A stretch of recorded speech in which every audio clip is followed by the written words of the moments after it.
Hey guys, what's up? It's RDiK here, or Old School Duelist 12, whatever you want to comment. Welcome back to another deck profile. This week, we're doing Salamangreats. This is a deck that I've been kind of working on silently in the background between my team. So let's jump into it.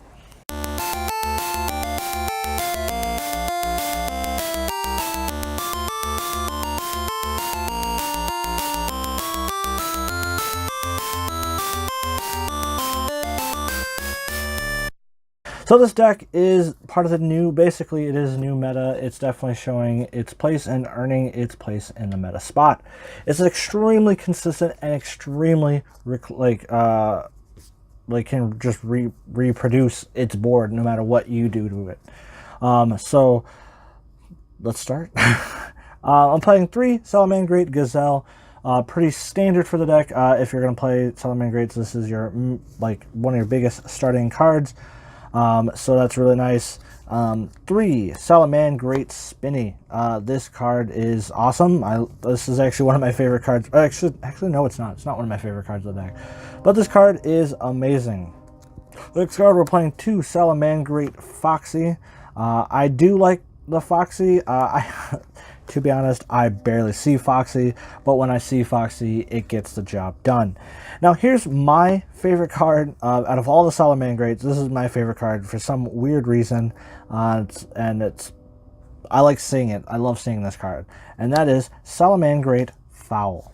So Salamangreat Foul is a lot of people only play one of, but the main reason why I like playing it is once you get that special summon off of the Gazelle, you're going to probably, and if you have your Foul in hand, it gives you a free summon. Because anytime a Salamangreat is normal or special, you get to special Foul from hand. It is nice. You can also target set cards, so if you go second, it's a pretty decent card to have on the field for protection. But you also get free summons. You get a free summon, as well as you can block with this card, so that's awesome. That's another reason why I really like this card, because if you summon Gazelle, if the summon is successful, you can chain link 1 Gazelle, chain link 2 Foul. So that's pretty awesome. That's another reason why I like playing Foul. I'm also playing 1 Salamangreat Falco and 1 Salamangreat Jack Jaguar. Some people are starting to play 2 Jack Jaguars. I'm still comfortable playing 1. Even if it goes away, it's on. I've played out of it before, so it's not that big of a deal. So yeah, that does it for the Salamangreat monsters. Moving on to the non-Salamangreat monsters, we have 2 Crusadia Reclusia. Pretty nice card to play. Basically, I like playing it because of the fire, because once Malfestos goes off, then you're kind of locked into fire monster effects, so that's why I play that. Pretty nice card. I'm also playing 1 Lady Debug since it got hit to 1. Some people aren't playing Lady Debug, they're playing Signet, that Signet card, and I still think Signet's a decent card, but I'm pretty comfortable playing just Lady Debug instead.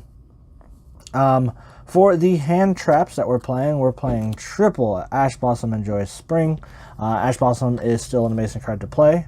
I'm also playing 2 Effect Veiler, just because Effect Veiler, if they were impermanences, they'd be impermanences.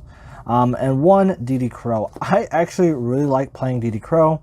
I used to play it in my True King Dinos, and DD Crow has put in work. So the fact that this card is actually becoming a relevant hand trap to somewhat play, DD Crow is going to answer all my plays, and it is just an amazing card. I love DD Crow. Moving on to the spells of the deck, we have triple Salamangreat Circle. Pretty standard card to play. It's a searcher, plus also if you can set it, then you can do some protection. I also like playing 2 Salamangreat, the Will of the Salamangreat. I like playing 2. A lot of people only play 1, but I like playing 2 just for the free summon. Going a couple more just protection plays and everything like that. Plus, it's also I have the choice to make it a soul charge, so that's really nice. So I'm also playing 1 Salamangreat Sanctuary, pretty standard in the deck. So I like playing that. I'm also playing 1 Fusion of Fire, basic, kind of like a Super Poly. but for Salamangreats. So that's pretty nice. Moving on for the non-Salamangreat spell cards. We're playing triple Called by the Grave. You need your effects to go. You need your plays to happen, so Called by the Grave. I'm also playing 2 Twin Twisters. I like playing Twin Twisters. I like being able to main deck the Twin Twisters, so that's really nice. For the spicy tech of mine that I like playing, that I have found to works pretty significantly, 2 Foolish Burial of Goods. I noticed that I was just having a hard time getting Roar to the graveyard as fast as possible, and this also helps me so I don't have to waste the Gazelle Dump. This is also a nice bait card to play if you just want to bait something really quick. Then you can Foolish Burial of Goods and possibly bait them out. I'm also playing 1 Foolish Burial and 1 Upstart Goblin. Foolish Burial, again, Gazelle. Sometimes that saves me on the Gazelle dump. I can dump something else that could be useful. And Upstart Goblin because Upstart Goblin. Moving on to the traps real quick. Traps are pretty simple and pretty easy.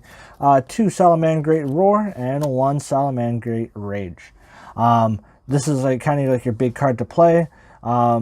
So comboing the Foolish Burial of Goods with this and Sunlight Wolf, it's really nice because you can just dump this out, dump it for free with the Foolish Burial of Goods. If you can't get the Sunlight Wolf off, then you can just bring it back from graveyard. Plus, Sunlight Wolf just adds it back to hand, so that's really nice. And the Rage, because why not? Rage is just a decent card to play.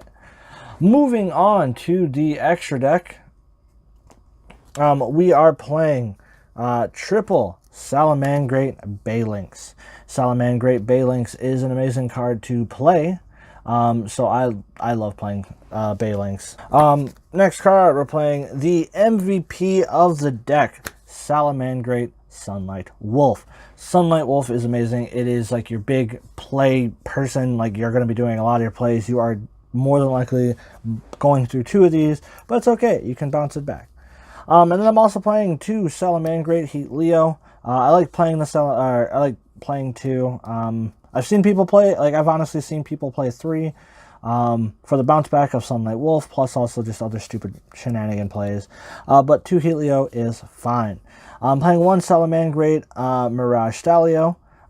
Pretty standard. 1 is more than enough, because once 1 goes off and the Jack Jaguar is on the field, then it's pretty nice. It's kind of like to basically compare this card to another card. For some people, it is an Invoker. Basically, it's an Invoker MX. So that's really nice.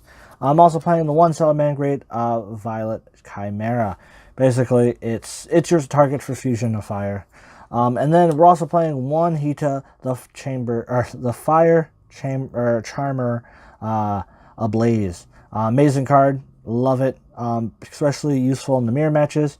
1 Nightmare Phoenix for the fire effect. I'm playing 1 Baguska and 1 number 41, the Tired Typair. And 1 Tornado Dragon. Sorry, I forgot about that. But yeah, these 2 are really nice. I don't have the Upgrade Jammer in the deck, but if you have the Upgrade Jammer in the deck, you can just cut 1 of these, and then the day of the tournament, just whenever you're going to play it, just make the decision, whichever one you're feeling is going to be more useful. But until I get the Upgrade Jammer, I'm playing both Tornado and Baguska. Moving on to the side deck, because this is a competitive deck. We're playing triple Artifact Lancias. Too good of a card not to play. Love it. Dangerous Thunder Dragon, go fuck himself. 2 Ghost Ogre and Snow Rabbit. Pretty awesome card to play. For the Thunder Dragon, or for the boss monster decks that you're going to be going up against, as well as Sky Strikers, I'm playing 1 Gameciel, the Sea Turtle Kaiju, and 1 Humongous, the Sticky String Kaiju. Basically, just 2 Kaijus that are small that you can more than likely get over. I'm also playing 1 DD Crow, 1 Effect Veiler, and for game 3, and you know you're going to go on a time, 1 Salamangreat Pero. Pretty fun card, so I love it. So yeah. Moving on to the spells in this side deck, we're playing 2 Forbidden Grave. I don't have the water sister, basically the one that touches graveyard. So this is a fun budget card you can supplement for. The only bad part about it is this is more of a going second deck. Well, I'd say more of a going first decks because you kind of want to see it, and you also have to discard 1 card, so you do neg 2 cards. But oh well.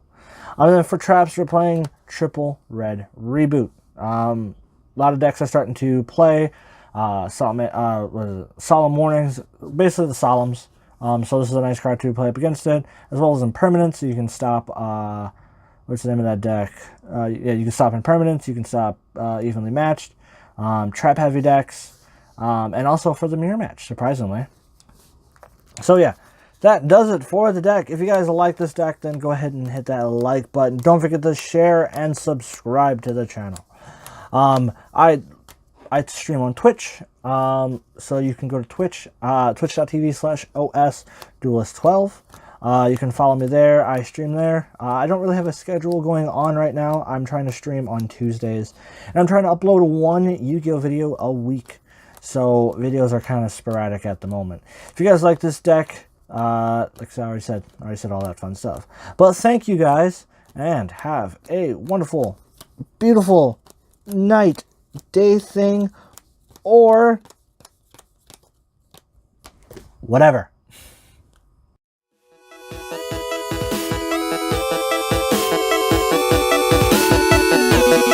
We'll be right back.